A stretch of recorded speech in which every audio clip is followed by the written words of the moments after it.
Mamma मला chicken बनवून दे ना. ठीक आहे, बनवून देते. नमस्कार मित्रांनो, माझ्या यूट्यूब चॅनलवर सर्वांचं स्वागत आहे. तर आज आपण बघणार आहोत स्वीटकॉर्न चाट कसं बनवायचं. सर्वात आधी स्वीटकॉर्न सोलून घ्यायचं आणि त्याचे दाणे काढून घ्यायचे.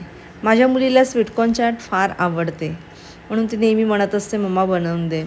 आणि मग त्याच्यानंतर आपण एका प्लेटमध्ये सगळे ते दाणे ठेवले आहेत आणि त्याच्यासाठी लागणारं साहित्य आहे बारीक चिरलेला कांदा, टोमॅटो आणि थोडासा लिंबू.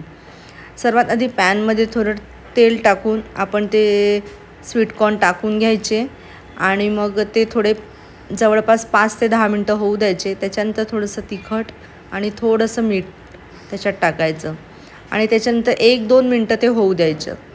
त्याच्यानंतर ते एका स्टीलच्या भांड्यामध्ये काढून घेतलं. त्याच्यामध्ये बारीक चिरलेला कांदा, टोमॅटो आणि लिंबू हे सगळं मिक्स केलं आणि मग सगळं मिक्स झाल्यानंतर ते एका प्लेटमध्ये काढून मी माझ्या मुलीला खायला दिलं. तिला फार आवडलं ते. ती म्हणत होती मम्मा खूप टेस्टी झालं.